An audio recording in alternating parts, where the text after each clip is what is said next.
Hello, guys. Good day. This is Anne of Reinforcement Club, your fellow positive reinforcer. Today's episode is dedicated to those students who experience burnout to the point that they sleep in the class.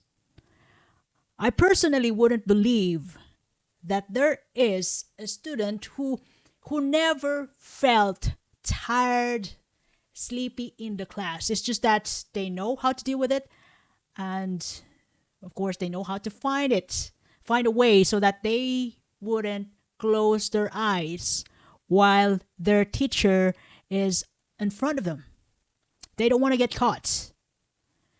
Now, student burnout doesn't necessarily mean that it's about laziness. There are, you know, there are other factors to consider, other than being lazy student, quote unquote itself. There are other considerably, worth enough issue to dig in when a student sleeps in the class. Basically, I've also gone through that phase of being a student before, and I've also experiences of getting the burnout. But most of the time, the number one reason why students fall asleep in the middle of the class, it's because of sleep deprivation. You know, Teenagers, even pupils, primary schoolers, they need maybe around 8 to 10 hours of sleep per day, to catch up with their activities. This children love to play around, very energetic, loves to eat, sports, athletes. And even on my college time, so that's much a little bit older compared to the high school. So even in college time, we have late, like night class up to 8:30 or maybe 9 o'clock in the evening, for the night students who have a day job, so that they can actually fund their school. They have part-time jobs. So we have night school. And some of my subjects are scheduled at nighttime before when I was in college. So having those night classes plus homework and then part-time jobs, we couldn't blame that some students could, somehow take a nap in the middle of the class, even though they don't want it. And of course, there are also students who love to go on night outs. Of course, we're young, they are in the phase of exploration. So they want to go on parties. Plus, we have technology this time. What about the screen time? Too much screen time. And then those students ended up sleeping in the class because they wouldn't have enough sleep. They're always on the screen, TikTok, Reels, somehow trying to make money, or they just love, or they feel happy about what they see, forgetting about their priorities. And by the time when they go to school and the class starts, and it's a serious time, and then and especially when the classroom has a dim light, and then it's quiet. Wow, it's dosing friendly, to take all out this pressure inside our head that you have to listen to the class, you have to pass this subject, plus you didn't have enough sleep. Now you just kind of take a nap, or just a little bit nap. Some students, they just hide it. There's one reason why some students, even myself before, I love to sit at the back, at the corner, so that I can easily, not because I don't want to listen, it's because if I get tired, I can easily, hide myself with my hair or with my hands, somehow pretending that I'm still connected with the lesson, to my teacher, what my teacher is telling me. So somehow it's easier for me to hide myself whenever I feel tired. Not necessarily that I want to go to sleep, I just want to feel free, remove the pressure to, unlike when I sit in the front, I have to really improve my body language that I am present there, with my teacher. Because if I ever do that, and then I close my eyes a tiny bit, and then my teacher would just look at me, and we're looking at each other. And it actually happened. So it's not about laziness. Somehow it's sleep deprivation with many, underlying factors to consider. It could be somehow reasonable because of part-time job. Some students have to fund their schooling, so they have to do some part-time jobs and plus their assignments and projects and screen time. So that boils down to sleep deprivation. And then parties. They want to hang out with their friends. They want all those priorities together, plus going to school. And somehow, just remove the pressure a little bit and take a nap. Just a minute, just to recharge the brain. And to some teachers, I would understand this because I got embarrassed one time, in the class, and then I slept in the class, and then when I wake up, it's my teacher announced a quiz for everybody. And the good thing is that my classmates weren't upset about me. They were just having fun. They didn't wake me up. What the heck? So it turned out that I didn't get any score because I wasn't listening. But I know every time I take a nap in the class, it doesn't necessarily mean that, I wouldn't learn anything. I could still find another way to catch up to that lesson that I missed. I just want to disconnect myself, my heart, my soul, and mind, and eventually my body, by taking a nap in the class. But it's not necessarily mean that I would allow myself to fail in that subject. I don't want it to happen too. So that's part of sleep deprivation. There's a lot of underlying factors to consider when a student sleeps in a class, other than laziness. I mean, I wouldn't say laziness is the main thing. Another reason why a student could doze, could take should I say accidentally? I would say accidentally or intentionally. But you have to. You have no choice but just doze. I mean, your body is already down. Another reason for that is, the so-called engagement. We have a lesson, and then there's a teacher in there trying to make us understand about the lesson. And then some of the students, they have engagement. They understand the subject. And some students, they have lack of it. The way the class, some subjects, it's totally, it could be the entire class feels disconnected about it. That's the downside of being a student, though. There are some subjects which we've no interest, but we have to go, we have to go through that, like geometry, algebra. It's not, I wouldn't say I hate math, but yeah, I wouldn't even say that I love math. I just have to get through it. Even though I wouldn't understand anything. I know, but I also know I wouldn't fail because I have I got my bodies to help me understand it at the meantime, but eventually I'm going to forget about it. So, as I've mentioned before, you have to be a good student so that, a good and useful student, so that by the time you need something, people, especially the nerds, the smart students, would be happy enough to help you too.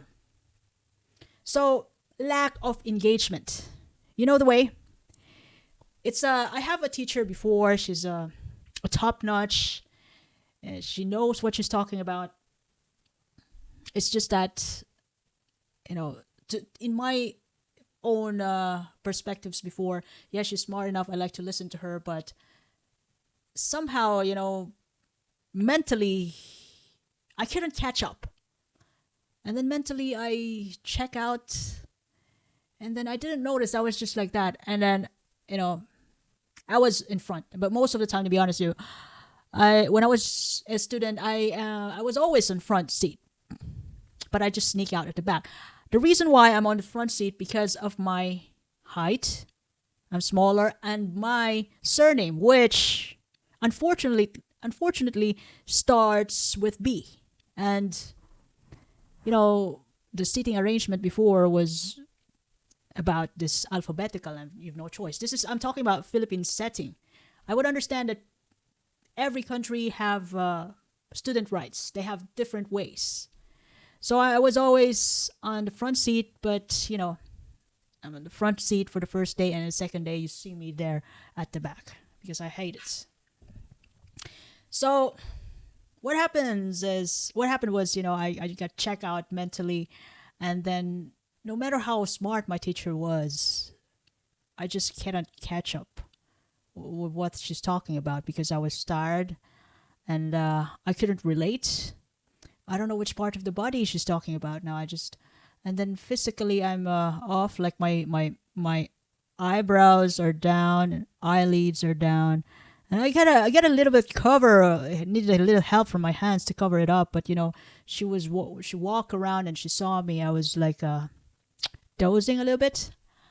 And then yeah, when I woke up, yeah, we had the quiz and I didn't get it. And so as my classmates though. They just, I mean, they were my friends. That was in college. And I also had experience before in my primary years, primary education years in high school and elementary primary years that I dozed in the class. But when you were kids, teachers were actually understanding and supportive to kids who are tired in the class. But as you grow older in high school, yeah, my attention was caught, and then in college the same thing. So I just get over it. I know it will pass by. I know it's kind of embarrassing way back that time, but there's nothing you can do about it. It's done and dusted. So somehow, if if teachers could make the lesson into their lesson presentation interactive, that's actually good. That actually improves engagement to students, especially to those teachers. This one thing that actually makes me awake for the entire class is that when the teacher walks around, checks the students at the back while talking about her lessons. So that's one thing that makes me alert. Not because I am fully engaged, but not necessarily like that, but because I'm scared.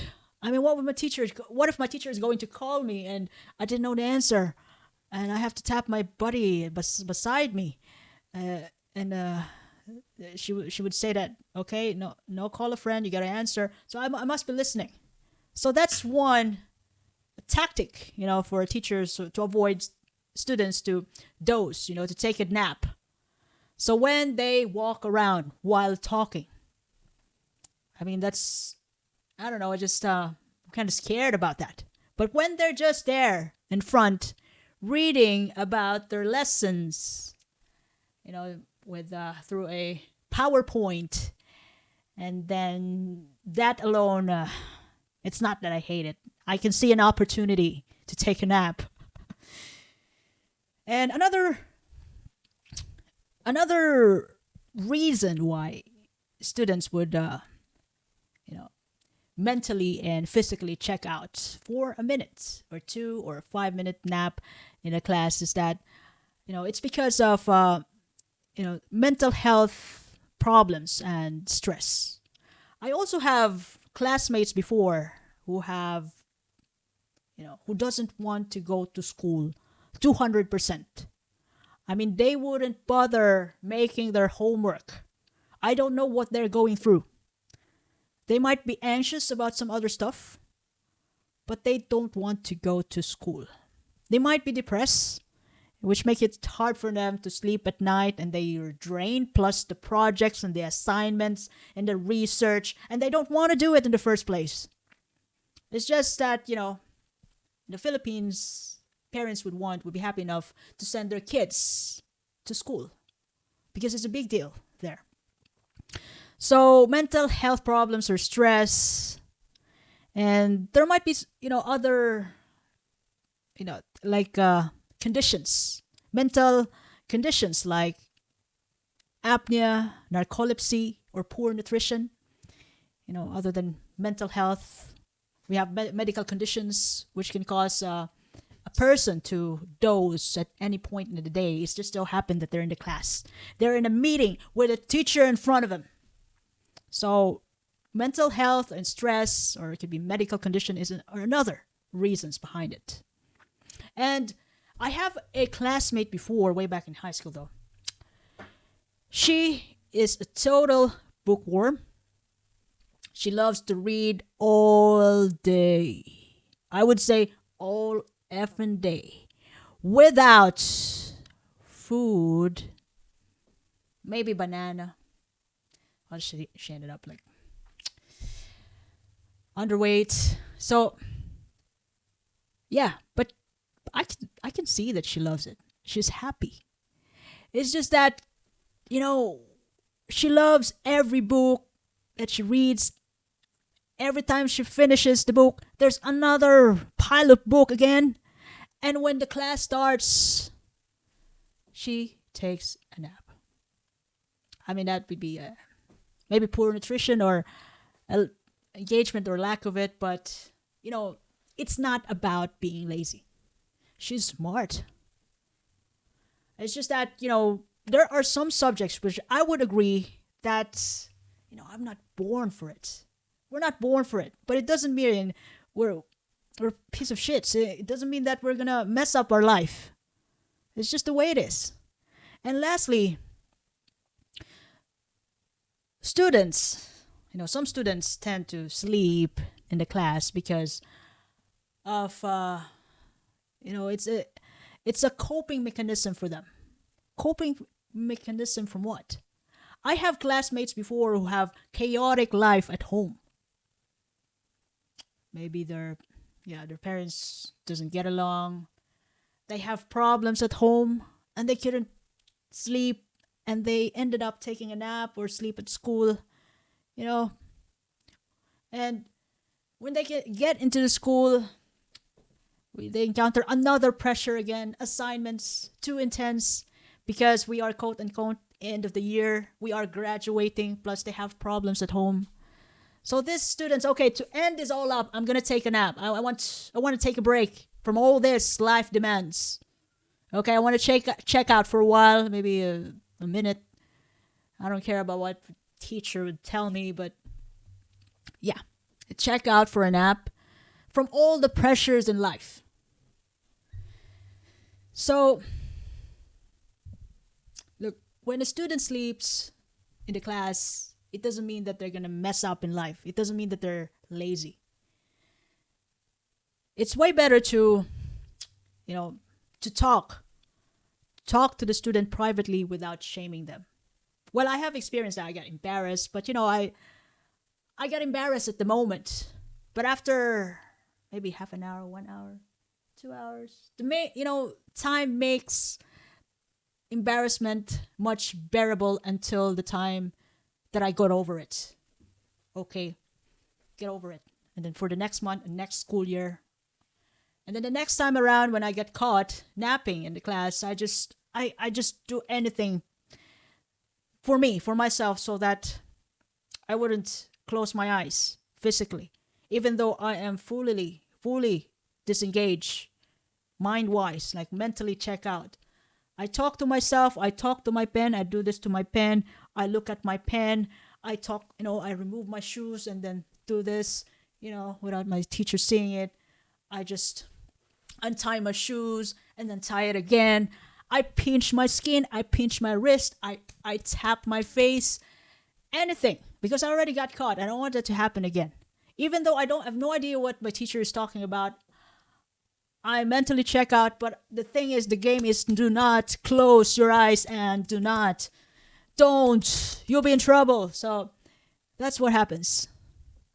And to be honest, I actually got scared by those teachers who discuss their topics while walking around. Like, oh my gosh, I feel like paranoid about it. They might going to call me, because I'm fully checked out, and they might going to call me. I might not going to know the answer.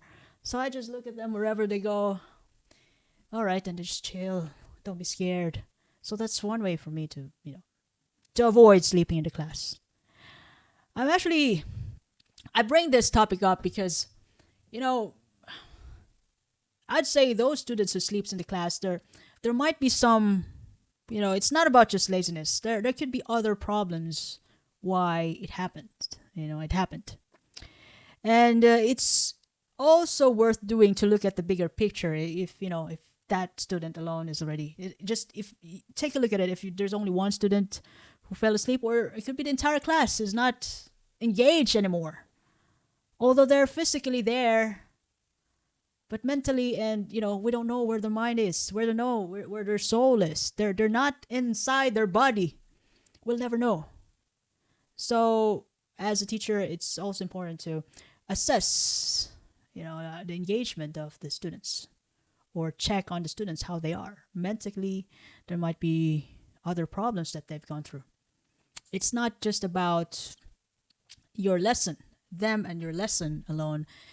There might be, other way for you to help your student other than helping them pass your subject. So there you could help them with their whatever problems they have in life, health wise, and support. Because those students who sleep in the class, nobody wants to sleep in the class, because it's perfectly not the right place to sleep. Even though I love to take a nap, but I don't want to take a nap in the middle of lots of people around me. Come on. And with someone talking in front of me. It's just that I I can't help it. But I own the responsibility of, the consequences. But it doesn't mean I wouldn't understand anything about the subject. I'll find my way. So I hope I shared something valuable today.